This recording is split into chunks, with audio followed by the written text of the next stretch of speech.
child of flower could be made very beautiful and attractive.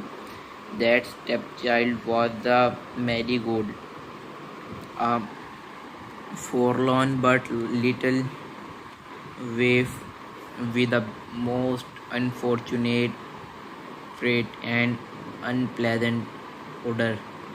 So David Burpee set out to develop a marigold that would titillate instead of shock the nostril. He knew there was just one way to do this, and that was to find what botanists call a mutation, an individual flower which by accident does not have the unpleasant odor. So he spent all over the world and marigold seed and got 6 foot separate culture. He planted them, and when they grew and blossomed, he pushed his nose again and then and sniffed.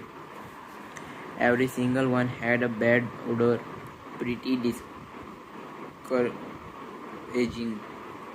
But he kept searching, and finally a marigold that was odorless but had a scrap one flower. David Brupy posted this with one of his large variety and he planted 35 acres. Let's start the topic. Set goals that are clear, challenging and obtainable. Set goals that are clear, challenging and obtainable. Let's start the topic. Margaret Thatcher Latin Britain through some of the most difficult years in the empire's history.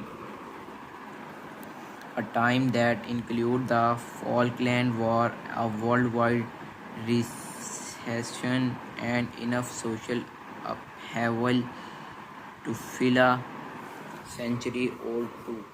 Those years were any number of promising. Texture took more than her share of the heat, yet there was one thing people on all sides of British politics had to admit: the Iron Lady never melted once. How did she manage such strength under pressure? If you led a country like Britain, Thatcher explained shortly after stepping down, a strong country, a country that has taken a lead in world affairs in good time and in bad time, a country that is always reliable, then you have to have a touch of iron about you.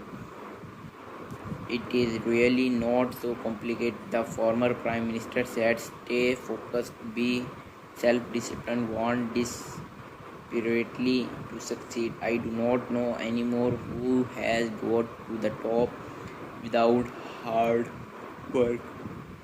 She said, she went on, that is the recipe. It will be always, it will not always get you to the top, but it should be get you are pretty near. Maggie Thatcher understood how a goal clearly in mind. Sometime you really want believe in yourself and be persistent, and do not allow yourself to be distracted in business, in family life, in sport, in politics. Follow these simple rules and your change of succeeding are astronomically high. Evans Stewart was a man with a goal. He had a lifelong dream of competing in long distance off-road auto racing race of 300, 500, 1000 miles across rugged terrain involving rugged terrain involving hours and hours to instant of intense concentration and intense back- backers. But Stewart was a journal superintendent in the construction business with a wife, mortgage, and three growing kids. He had responsible, he had commitment. The odds were way against his reaching his goal, but he also had a problem, had a plan, and lot of energy to trust it. I want to be involved in racing, so I worked on the race car after work and on Saturday and Sunday. Then I got a chance to ride just to be involved then I near thinking at the time not at all that it would ever get professional friendship.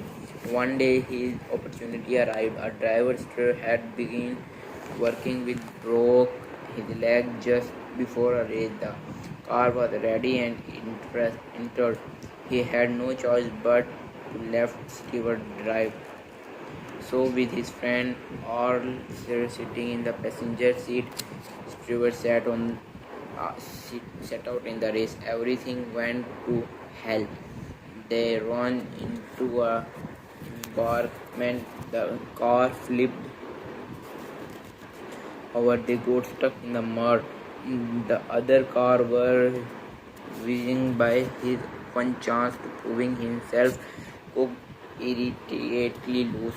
But now we are the last car, he said, recalling that our first race. Everybody gone. They start one car every 30 seconds and they were probably 60 trumped. He played with some of the best big hands including Harry James, Artie Shave and Jack Garden. He is very exceptional trumped player, and even the father never stopped practicing the basic. He would play scale. The son say, here is a guy who already one of the best trumped player in the country, and what is he doing? He is not playing some gentry new tune that he want to learn. He playing the scale hours after hours, day after day. He would play these different scales. Say to me he would say to me that if he knew the scale and he could play them quickly, he could learn any song there was. That same unshakable focus is what propelled two Southern government 6 years apart all the way to the White House. One was a soft-spoken peanut farmer from Georgia by the name Jimmy Galt.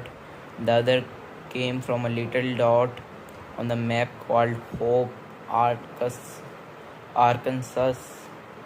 His name is Bill Clinton. When Carter started his 1976 campaign, few of the big-time national political pros gave him much of a chance. Hardly anyone outside Georgia had ever heard of him. He was facing a crowd file and of highly profile Democrats, and a campaign's first major hurdle was New Hampshire, about as far from home as these Georgians could get. When Clinton ran in 1992, he was thought to face similar long odds, and the reasons were mostly the same. He was a little better known than Carter had been, but not much so. And the sitting Republican president had just won a huge popular war. If you believe the earlier expert, neither one of those governors had much of a chance. By the end of the earlier primaries, these two sons of Texas went sport to be out of the running.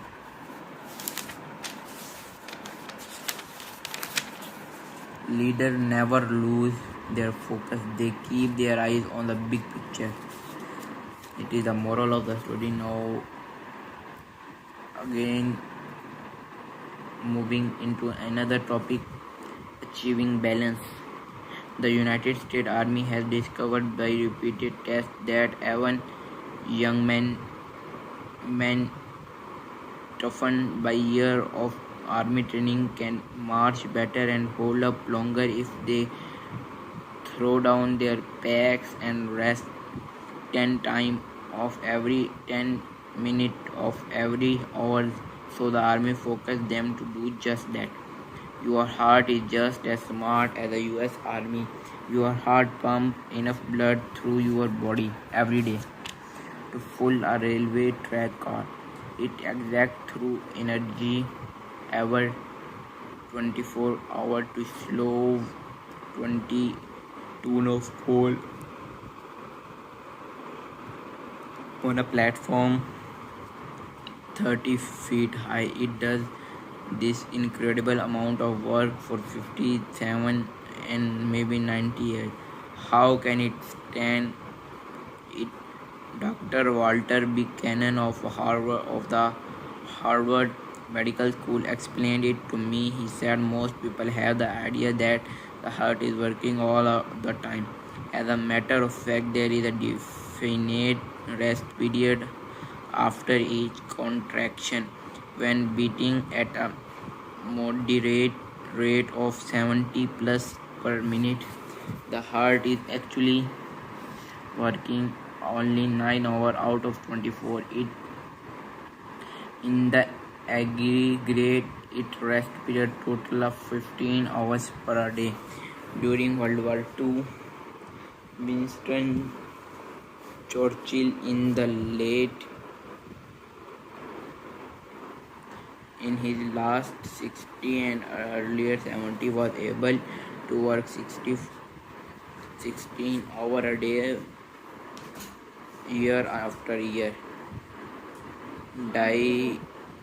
Direction the war effort of the British Empire of his secret. He worked in bed each morning until 11 o'clock, reading reports, dictating order, marking telephones, and holding important conference. After lunch, he went to bed again and slept for an hour. In the hour before after dinner at 8, he did not cure fatigue. He did not have to cure it. He prevented it. Because he rested frequently, he was available to work on fresh and fit until long past midnight. Allah Hafiz, our video is ended here. Inshallah, we will meet together in another video with the new topic. Allah Hafiz for today.